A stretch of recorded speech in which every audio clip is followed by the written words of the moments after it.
ധരണീഗർഭസംഭൂതം വിദ്യുൽകാന്തി സമപ്രഭം കുമാരം ശക്തിഹസ്തം ച മംഗളം പ്രണമാമ്യഹം. നമസ്തേ പ്രിയമുള്ള പ്രേക്ഷകർ, നമ്മിവിടെ ചർച്ച ചെയ്യുന്നു ചാരവശാൽ ചൊവ്വ മീനൻ രാശിയിലേക്ക് പ്രവേശിക്കുന്നു. ഈ ചൊവ്വയുടെ ചാരവശാലുള്ള പ്രവേശനം എപ്രകാരം ശുഭാശുഭ ഫലങ്ങളെ പ്രദാനം ചെയ്യുന്ന വിഷയമാണ് നാം ചർച്ച ചെയ്യുന്നത്. ചൊവ്വ പ്രവേശിക്കുന്നത് തൻ്റെ സൂക്ഷേത്രത്തിലാണ്. ജീവ ഇന്ദു ഉഷ്ണകരാഹ കുജസ്യ സുഹൃത. ജീവൻ എന്നാൽ വ്യാഴം, ഇന്ദു ചന്ദ്രൻ, ഉഷ്ണകരഹ എന്നാൽ ഉഷ്ണം ചെയ്യുന്ന സൂര്യൻ. ഈ മൂന്ന് ഗ്രഹങ്ങളും ചൊവ്വയുടെ സുഹൃത്തുക്കളാണ്. ജ്ഞഹ അരിഹി, ബുധൻ ശത്രുവാണ്, മറ്റുള്ളവർ സമന്മാരുമാണ്. ശനിയും ശുക്രനും സമന്മാരുമാണ്. ഇവിടെ നാം മനസ്സിലാക്കണം, കഴിഞ്ഞ 2 രാശികളിൽ മകരത്തിൽ ചൊവ്വ തൻ്റെ ഉച്ചക്ഷേത്രമാണ്, വളരെ നല്ല ഫലം ചെയ്തു.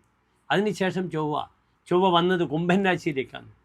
കുംഭം രാശിയിലായിരുന്നു. കുംഭൻ രാശിയിലുള്ള ചൊവ്വയുടെ ഫലം, ആശ്രയഫലമൊക്കെ ശുഭമായിരുന്നില്ല.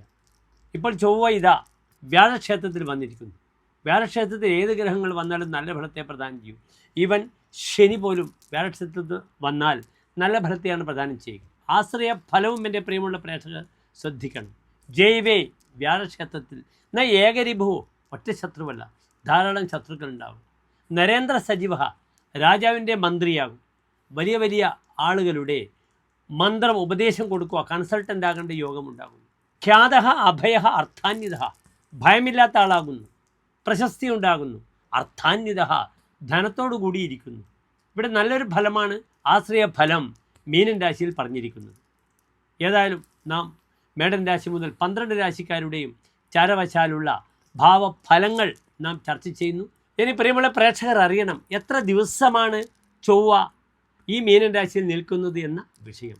38 ദിനങ്ങളാണ് ചൊവ്വ മീനൻ രാശിയിൽ നിൽക്കുന്നത്. അതായത് ഏപ്രിൽ 2-ാം തീയതി മീനമാസം 19-ാം തീയതി പ്രവേശിച്ച് മേടമാസം 28-ാം തീയതി വരെ, അതായത് മെയ് 11-ാം തീയതി വരെ 38 ദിവസക്കാലമാണ് ഇവിടെ ചൊവ്വ മീനൻ രാശിയിൽ നിൽക്കുന്നത്. ഈ 38 ദിവസക്കാലം ഓരോ രാശിക്കാരുടെയും ഫലമാണ് നാം ചർച്ച ചെയ്യുന്നത്. ശ്രദ്ധിക്കുക.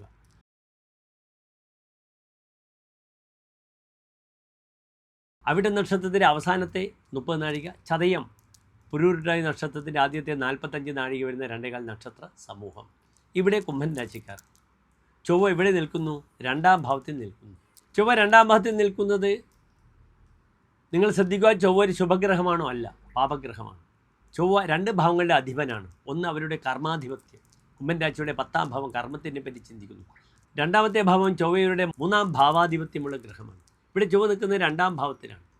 2-ാം ഭാവത്തിൽ ചൊവ്വ വരുമ്പോൾ വാക്കുകൾക്കൊണ്ട് ഒരിക്കലും ക്ലേശങ്ങൾ ഉണ്ടാവാൻ പാടില്ല. തൻ്റെ വാക്കുകൾ തന്നെ ശത്രുക്കളായി തീരും.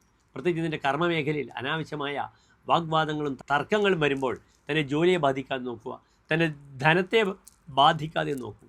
ഇൻവെസ്റ്റ്മെൻറ്റിന് പറ്റിയ സമയമല്ല. 2-ാം ഭാവത്തിൽ ചൊവ്വ വരുമ്പോൾ ഭൂരിദ്രവ്യോ നൃപഹൃതധനി ഭക്തരോഗി ദിതിയെ. ഭൂരിദ്രവ്യ, ധാരാളം ധനമുണ്ടാകും. നൃപഹൃതധനി, തൻ്റെ ധനം രാജാവ് അല്ലെങ്കിൽ കള്ളൻ അപഹരിക്കും. ചതിയിൽപ്പെട്ടു പോകും. ഭക്തരോഗി, മുഖത്ത് രോഗങ്ങൾ ശ്രദ്ധിക്കും. ഇവിടെ പ്രത്യേകിച്ച് ഏറ്റവും ശ്രദ്ധിക്കപ്പെട്ടിരുന്ന വിഷയം, 2-ൽ ചൊവ്വ വരുമ്പോൾ ധനവിഷയത്തിൽ വളരെയധികം ശ്രദ്ധ പാലിക്കേണ്ടതാണ്.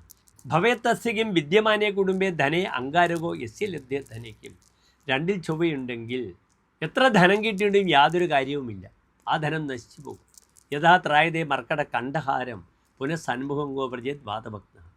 കുരങ്ങനെ മാല കിട്ടിയതുപോലെ എത്ര കാശ് കിട്ടിയാലും അതൊക്കെ നശിപ്പിച്ച് കളയുമെന്നാണ് 2-ലെ ചൊവ്വ പറഞ്ഞിരിക്കുന്ന ഫലം.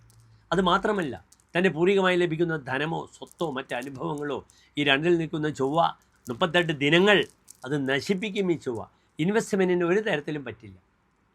ഇൻവെസ്റ്റ്മെൻറ്റ് ചെയ്യുകയാണെങ്കിൽ ധനമൊക്കെ നശിച്ചു പോകും. അതുമാത്രമല്ല, മറ്റൊരു പ്രധാനപ്പെട്ട വിഷയം, 2-ലെ ചൊവ്വ കഥന്നഹ എന്നൊരു ഫലം പറഞ്ഞിരിക്കുന്നു. കുൽസിതം അന്നം അത്തീതി കഥന്നഹ. കുൽസിതമായ ഭക്ഷണം കഴിക്കും 2-ലെ ചൊവ്വ. അതിനാൽ ഫുഡ് പോയ്സൺ മുതലായ പ്രയാസങ്ങളില്ലാതെ നോക്കുക.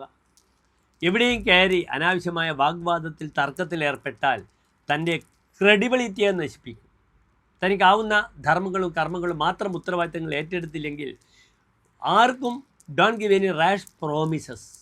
അനാവശ്യമായ ഒരു വാഗ്ദാനങ്ങൾ കൊടുക്കാതിരിക്കുക. അത് കൊടുക്കുകയാണെങ്കിൽ തനിക്ക് ബുദ്ധിമുട്ട് വരും. ഇവിടെ നിർബന്ധമായും വാഗ്ദോഷമില്ലാതെ ശ്രദ്ധിച്ചാൽ മതി.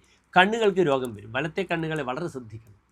പാപേ വിത്തകദേശോ പൂർവ്വ നിജിത ദ്രവ്യക്ഷയ, താൻ പൂർവികമായി പണ്ടുണ്ടാക്കിയ ധനം നശിക്കും. വക്രരോഗ്, മുഖത്ത് രോഗം വരും. പ്രത്യേകിച്ച് വലത്തെ കണ്ണിനെ ശ്രദ്ധിക്കണം, അപകടങ്ങൾ വരും. ദക്ഷിണ അംബക രുജഹ, അതാണ് വലത്തെ കണ്ണിന് രോഗം. മുഖത്തുള്ള രോഗങ്ങൾ ശ്രദ്ധിക്കണം. ദുഷ്ടോക്തി, ദുഷ്ടമായ വാക്കുകൾ കൊണ്ടുണ്ടാകുന്ന ബുദ്ധിമുട്ടുകൾ ശ്രദ്ധിക്കണം. പാത്രക്ഷതി, വിഭവങ്ങൾ നശിച്ചു പോകും. അതിനാൽ വളരെ ജാഗ്രതയോടുകൂടി കാര്യങ്ങൾ നീക്കുക. ബാക്കിയെല്ലാം നന്നായി വരട്ടെ എന്ന് പ്രാർത്ഥിക്കുന്നു. നന്ദി, നമസ്തേ.